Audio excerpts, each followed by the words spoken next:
भारत की है कहानी सदियों से भी पुरानी है, ज्ञान की ये गंगा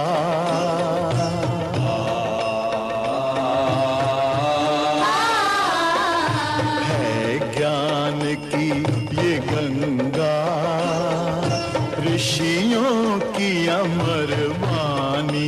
जय श्री कृष्ण। परमपिता परमात्मा की कृपा से आप सभी लोग अच्छे होंगे। हम मनुष्य लोग अपने जीवन में बहुत सारे पाप पुण्य करते रहते हैं और बहुत सारे तीर्थ यात्राएं भी करते हैं। गंगा स्नान, यमुना स्नान आदि अनेक स्नान भी करते हैं। स्नान में बहुत सारे लोगों का उद्देश्य होता है कि भगवान हमारे पापों को हर लेगा, भगवान हमारे कष्ट को हर लेगा, भगवान हमारे संकट को हर लेगा। जो भी हमने पाप किए हैं, जो भी हमने अधर्म अन्याय किया है, वो सारा हर लेगा। भगवान हरता है, ऐसी बात नहीं है। अगर आप गंगा में स्नान करते हैं तो गंगा मैया आपके पाप को हरती है।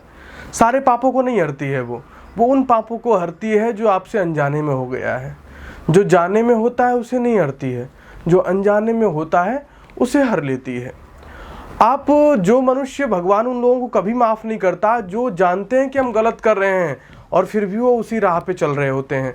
वो जानते हैं कि मैं गलत रास्ते पे जा रहा हूँ, पुलिस वाला जानता है कि मैं घूसखोरी कर रहा हूँ, ये अच्छी बात नहीं है, फिर भी वो करता है।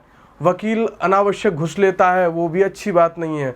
वो पैसा लेकर के अच्छे आदमी को हरा देता है, बुरे आदमी को जिता देता है, वो भी अच्छी बात नहीं है। ऐसे आदमी के ऐसे पापों को भगवान कभी माफ़ नहीं करता है। दुनिया में जो लोग प्रबुद्ध हैं, जो समझदार हैं, अगर वो समझदारी मतलब जानने के बाद भी अगर वो ऐसे कृत्य करते हैं तो बड़े दंड के भागी होते हैं प्रभु की न्याय व्यवस्था में।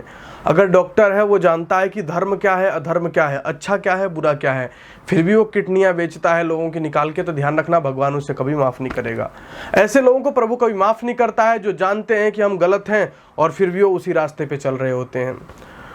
धृतराष्ट्र जानता था कि दुर्योधन गलत है, फिर भी उसने उसे नहीं संवारा, नहीं उसे समझाया। काश उसे समझा लेता तो उसका दुर्योधन जिंदा होता उस समय, पर वो नहीं समझा पाया, महाविनाश हुआ। हमेशा ध्यान रखो, प्रभु की न्याय व्यवस्था बहुत कठिन है। जिसने भी प्रभु की न्याय व्यवस्था को जान करके तोड़ने का अपराध किया, जान कर को तोड़ने का साहस किया, भगवान ने उसे कहीं का नहीं छोड़ा।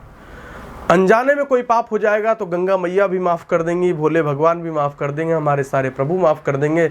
लेकिन जानबूझ करके अगर तुम किसी का खून पियोगे, किसी को सताओगे, किसी को प्रताड़ित करोगे, तो दुनिया की कोई शक्ति तुम्हारी रक्षा नहीं कर सकती है। भगवान तुम्हें और दंड का भागी बनाएगा। हमेशा ध्यान रखो। एक महात्मा एक नदी के किनारे बैठ के आनंद ले रहे थे। बड़ी सुंदर खुशबू आ रही थी, पुष्प लगे हुए थे, नदियाँ बह रही थीं, जल की धारा भी बहुत पवित्र थी। उसी समय एक देवपुत्री आके कहती है, महात्मा ये सुगंधी आप फ्री में ले रहे हैं और क्या आप इसका कोई मूल्य नहीं चुकाना चाहते हैं? नहीं, आपको इसका मूल्य चुकाना पड़ेगा, आप फ्री में से नहीं ले सकते हैं। महात्मा सोचते हैं और फिर कहते हैं ठीक है, मैं इसे चुकाऊंगा, आप बताइए। उसी क्षण क्या होता है कि एक नादान बच्ची खेलते हुए आती है और आकर के उन सारे पुष्पों को जिसमें से सुगंधी निकल रही थी उन्हें तोड़ लिया और तोड़ करके जाके सरोवर में उसका जल भी गंदा करने लग गई।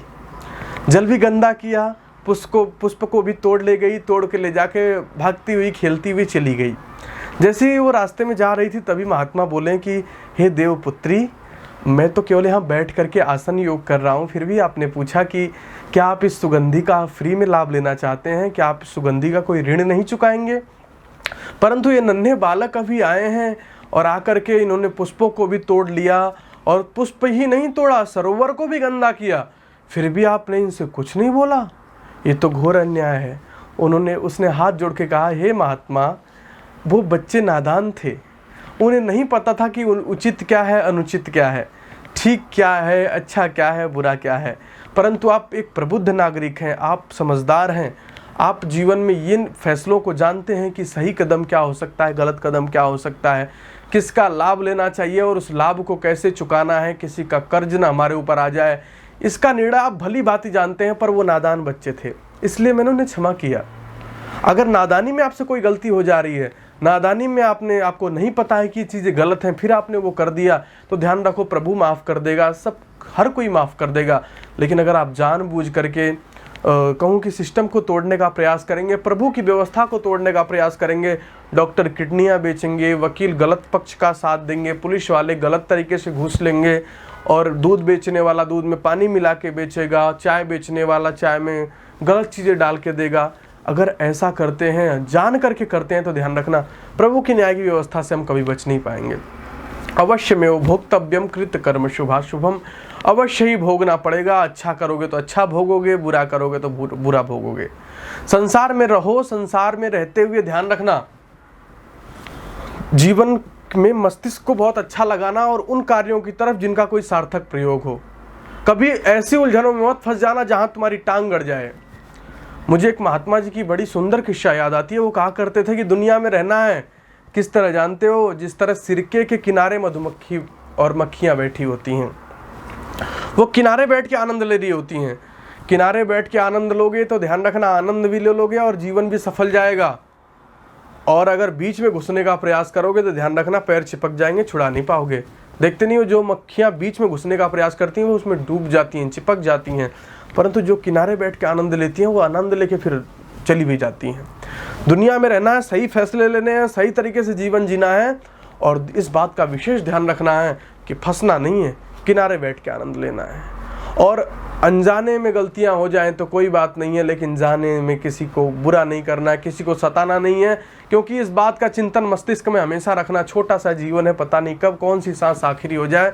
न पाप करेंगे, न अन्याय करेंगे, न अधर्म करेंगे, न किसी को सताएंगे, न किसी को मारेंगे, ना ही किसी को सताने देंगे, ना ही किसी को अधर्म करने देंगे अपने ऊपर, ना ही किसी को अपने ऊपर चढ़ने देंगे, न चढ़ेंगे न चढ़ाएंगे। संतुलन बना के चलेंगे, जीवन में आनंद आएगा, खुशियाँ आएंगी। इतना ही कह के मैं अपनी वाणी को विराम देता हूँ। जय श्री कृष्ण।